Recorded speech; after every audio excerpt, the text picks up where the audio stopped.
I can't believe I'm saying this either, but the PlayStation Store is saved. So if you guys haven't noticed, there's been some crazy stuff going on with the PSP, PS3, and PS Vita stores because about a month ago, a leaker said that Sony was planning on shutting down the stores this summer, and then just a few days later, Sony announced that, yeah, they were planning on shutting down the stores for those consoles. Now that was a big deal for a few reasons. The first one being that there are actually a few developers out there still making games for the Vita to the point where it's their lead platform. One of them I mentioned before is called Lilimo Games. They did stuff like Habroxia 2, which actually came out on Vita in February. They were working on their next game and they just got a Vita dev kit to be able to test it out, and then Sony was like, yeah, thanks for giving us your money to buy a Vita dev kit, but we're shutting down the store in just a couple months. So that thing's essentially useless. And then you gotta consider backwards compatibility, because as we all know, on the PS5, backwards compatibility ends at the PlayStation 4, and the Vita is actually a great backwards compatibility machine. You can play PSP games, you can play PS Vita games,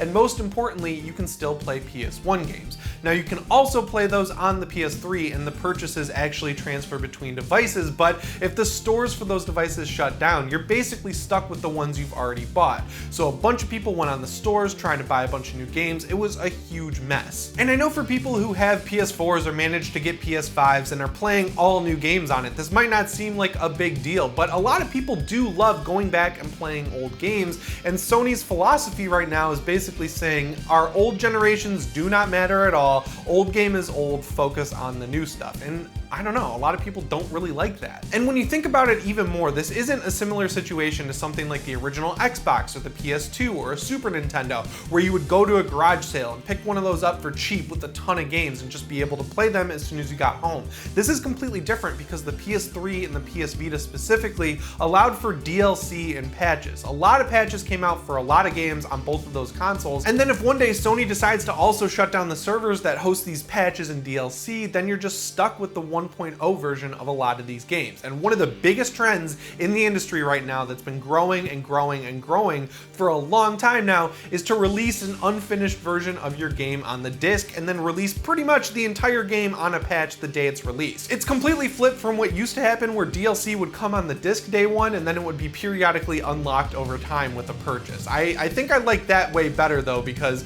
at least the DLC was there and didn't need to be downloaded from a server. So obviously there was a ton of fan outcry about this, and then Sony just did what Sony does, and they sat there and they waited and they watched the landscape to see how mad people would get before they made a definitive statement. But then today, out of nowhere, an update from Jim Ryan came across on the PlayStation.Blog, and he announced that they are no longer shutting down the stores for the PS3 and the PS Vita. This is wild. You probably noticed I didn't say PSP, and that's because the PSP store is still shutting down, but that store has been basically neutered for a really long time, and the silver lining is you can buy PSP games and download them to your Vita, so as long as you have a PS Vita, you're pretty much golden, or a PS TV. You can play PSP games there too. So if you want to play PSP games, just have one of the Vita systems in your library, I guess. So yeah, Sony is doing the most un-Sony thing ever and actually backtracking on a mistake. So the big question that needs to be answered is, why did this happen? The first reason is a combination of fan outcry and Sony's reputation, because right now they don't have the best reputation because they cannot get PS5s in people's hands. I've done a few videos on that and I know it's not their fault, but to the normal average person who's just trying to go out and get a PS5 for their kid or something,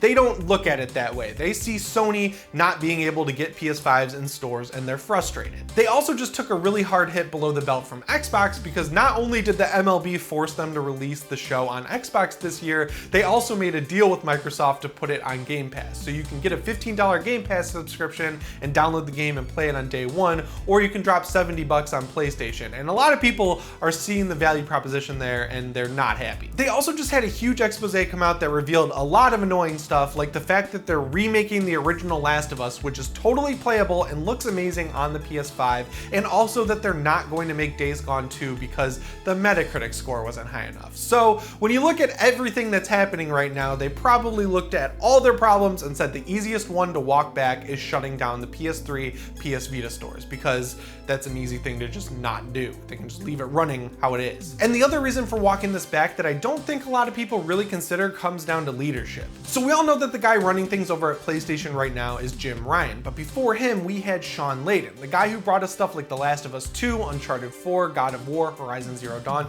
tons of awesome games. He was a great guy to be running PlayStation. PlayStation. The most important thing about him though is that he actually played video games and understood what people wanted from the PS4, and then unfortunately in 2019, if reports are to be believed, he was pushed out by Jim Ryan, who's currently running things now. It should go without saying, but from the outside it kind of seems like Jim Ryan doesn't play a whole lot of video games. He's also responsible for saying some really weird stuff, like how people don't want backwards compatibility for real, they just say they want it and then they don't use it, when if you look at the Xbox, that's just not the case. He's also said some bizarre stuff like how Sony believes in generations, they're gonna have awesome PS5 exclusives at launch, unlike Microsoft, who said they were going to support the Xbox One for at least a year, and then here we are, and we have a ton of PS5 games that are also on PS4. And most importantly, he's the guy allowing all this crazy stuff to happen at Sony, like greenlighting a remake of The Last of Us, or neutering Japan Studio, or not making Days Gone 2 because of the Metacritic score. The point I'm trying to make is that from the outside looking in, he seems like a guy who wants to run things a certain way, and he needs to be repeatedly told over and over again by Sony's customers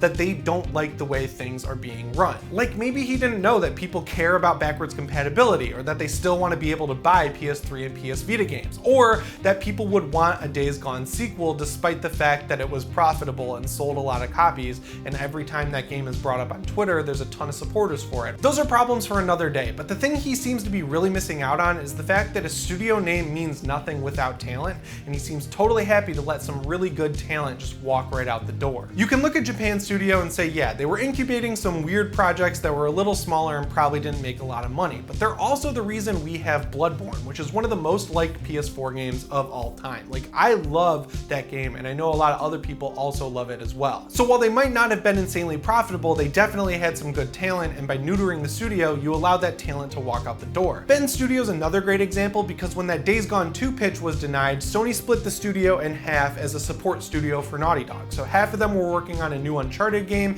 and half of them were working on a Last of Us multiplayer game. And they lost the game director of Days Gone and the guy who's written basically every game that Ben's ever made. And they put out some really good stuff. And then after those dudes left, Sony let the studio reform anyway and start working on a new IP. But the point is, they wasted a ton of time and they lost key talent, and they don't seem to care. I don't want to come off too negative because this store situation is a step in the right direction, but the big point here is that none of this should have happened in the first place. I don't understand why every time Sony ends up on top, they start treating their customers like The PS4 did great because Sony was humble. It felt like they actually cared about their audience, it felt like they were listening, it felt like they were greenlighting games that people actually wanted to play, just like they did in the back half of the PS3 generation. And then the second things started working out, they went back to their old ways, and that sucks. Thankfully in the past things have worked out, and we can hope they will with the PS5. It's just, again, very frustrating that we even have to get to this point in the first place. But now I'd love to hear from you down in the comments about everything we talked about today. Remember, if you're not PS Ready, make sure you get PS Ready by subscribing and ringing the notification bell. As always, my name is Jimmy Champagne, and I'll see you in the next one. Thanks for watching.